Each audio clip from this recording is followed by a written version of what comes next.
Hi and welcome to A World of Words. I'm Vanessa and today I'm doing another writing vlog.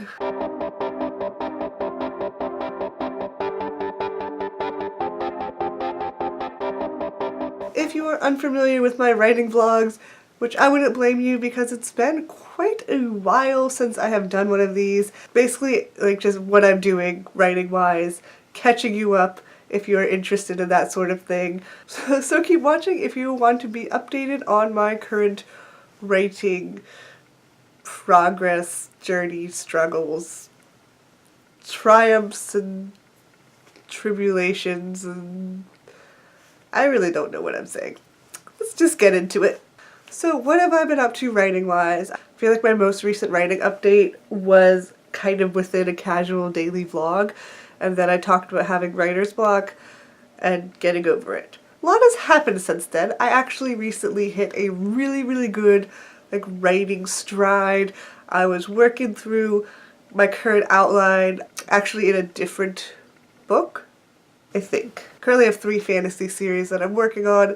2 are more like epic fantasies and 1 is an urban fantasy, but I haven't really been working on my urban fantasy at all because I'm very like in the first few scenes of that, maybe first couple chapters, and these other books I've been working on I'm a lot further on, and so I'm currently working on the second book in my first series. This book is a monster, okay? It is currently, I think, around 65,000 words, and I have this outline for it, and I'm on part 5 out of 10 in the outline, and the outline only covers this one plot line, since part of it takes place in this one world and part of it takes place on Earth in our world.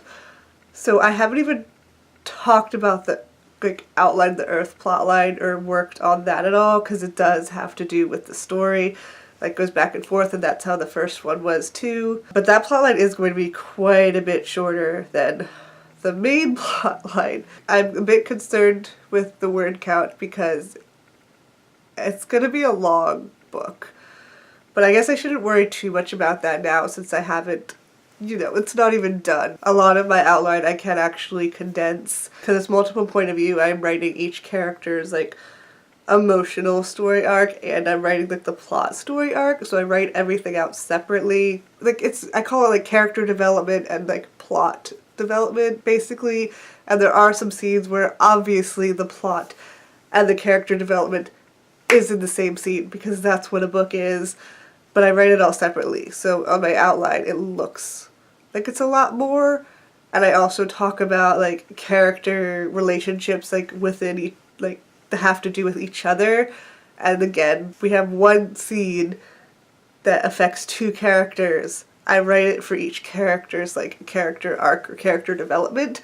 So actually it's one scene, but I write it twice, if that makes sense. I basically keep straight exactly what each character goes through and the steps they go through to get there. That way it doesn't seem like a character comes to a change or conclusion or emotional revelation or something for no reason. So my outline is massive. It was mapped out really well. There was a period of a couple weeks where I was getting a lot of writing done because I could just go from scene to scene. It was pretty much worked out, and then I get to a point where I'm at a scene that I did not map out. I just kind of left it a little bit vague, but I knew what I wanted out of the scene. I just didn't know how we would get there. And that's where I come to my struggles and my mini fits of writer's block, you could call it. It's just because I haven't mapped out everything, and so then I'm oh no, what's gonna happen? How do I get them to get to this point? Because I can't just jump into this point that I want it to reach. I want it to be, this was another date scene.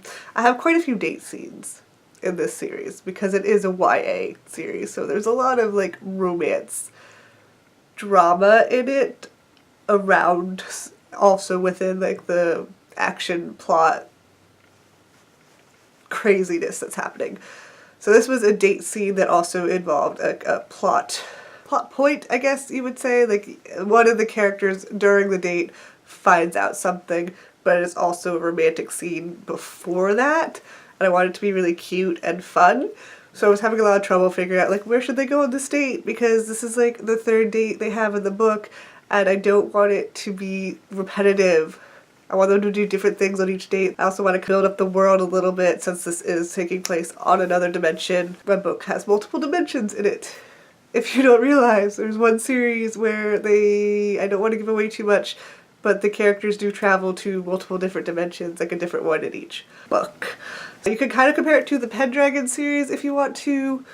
Whenever I talk about it, people think it sounds like Narnia, because the first book is, they do go to a medieval dimension, but then they go to like other types of worlds in other books, so it's probably more like the Pendragon series, even though it's quite different. It just does have the whole character do go to different dimensions, have adventures there, but the dimensions themselves, his are not exactly what I would do, and they're not what I'm doing. So basically, I have a lot of world building to do, because I have a lot of different worlds that my characters go to.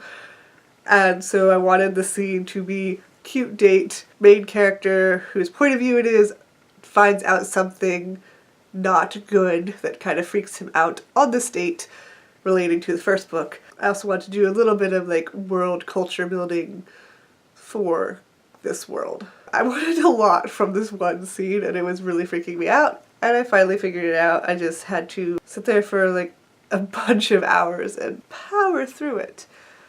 And now, that was like the last scene of that section. That was section 4. Now I'm on section 5. And I have a couple more vague scenes that are giving me trouble, where I just like, oh, they like do this thing. And I'm like, what is the thing that they do?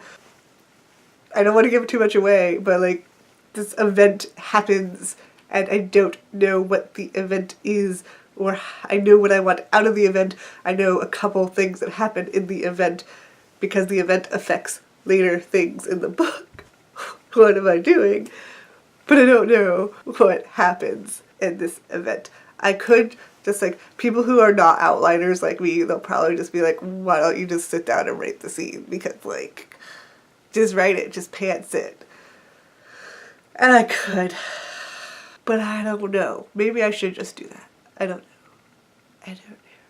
Because there's that scene, and then there's one other scene in section 5, I guess. Section 5 and 6 I kind of mashed together because they were kind of a mess of stuff happening. So what I do is each section, I have, like I said, I have like the plot stuff that's happening in each section, I have the character stuff that's happening in each section, and I have multiple character story arcs basically, and so I have like the different story arcs mapped out in each section. I have all of that is in my outline, but then my outline, when I get to each section, I have to arrange it into scenes, so I have to take the different elements from each section. This is probably very confusing, I know. And then like arrange them in order of what happens in what order. You know, because I haven't things separated out into its own little thing, because that makes sense in my brain. That way when I go through and read like a bunch of different sections, I could just read the story arc and see how each story arc progresses and see how each character arc progresses. But when you're writing a book, that's not how it is. You can't just be like, this character, because it's all woven together in a beautiful, seamless thing. So I have to do that weaving in advance in order for it to make sense. So this is like really a look into my outlining process for this one book. I actually don't outline the same way for each book. Every book I do, I've outlined differently, so I can't even say my outlining method. Outlining is stressful, especially because I have this need to have everything mapped out before I can sit down and write anything. Which is not true, because honestly, when I do just decide to sit down and go for it, sometimes, not all the time, but sometimes, I come up with some pretty good stuff. It's just I get worked up in my head. I don't know how to start a scene is my main issue. It's like, where do we start the scene? I always feel like I need a gradual opening, and I don't want to just jump into the scene, because that's kind of weird, you know? It needs to not necessarily transition from the next scene, but it needs to have some sort of like transition into itself, especially when I'm having a big event situation. I am still in like the outlining of section 5, and I have like 3 scenes I think that I need to where I have very vague like, this happens, question mark, question mark, question mark. How am I going to make this happen? I mean, I have a lot of lines that are like, and something happens here that affects blah blah blah, but I don't say what happens, and so I need to figure out what happens, and that's what I'm dealing with right now. What exactly is going to happen in the scene? I don't know. Maybe you think I'm crazy and that I should just like pants it and just, because if outlining's causing me so much stress, why do it? Because I think I've said this in a really old vlog, so I don't know if you were here to see it. Outlining really does save your life. When it comes time to revise things, there's not that much to do if you've outlined and you got your story straight. Like, all you have to do is fill in some things that you skipped and fix sentences up. So yes, it is a pain in the butt to outline, but I would 100% think it is worth it. It makes revising just not a pain in the butt at all. The video is getting really long, so I'm going to stop talking now. Let me know in the comments if you are a writer. How is your writing going? If you have any questions for me, I'm kind of considering doing a writing Q&A. I might post something on Twitter or Instagram about it. Please let me know in the comments below. Talking to you in the comments always makes my day. Whether or not you want to ask a question or you just have something to say about your writing, please let me know in the comments. Again, I love talking to you guys in the comments. And please give this video a thumbs up if you enjoyed it. I upload new videos on Mondays, plus the occasional surprise video, so please subscribe if you want to see more of my videos. And as always, have fun and stay creative. Bye!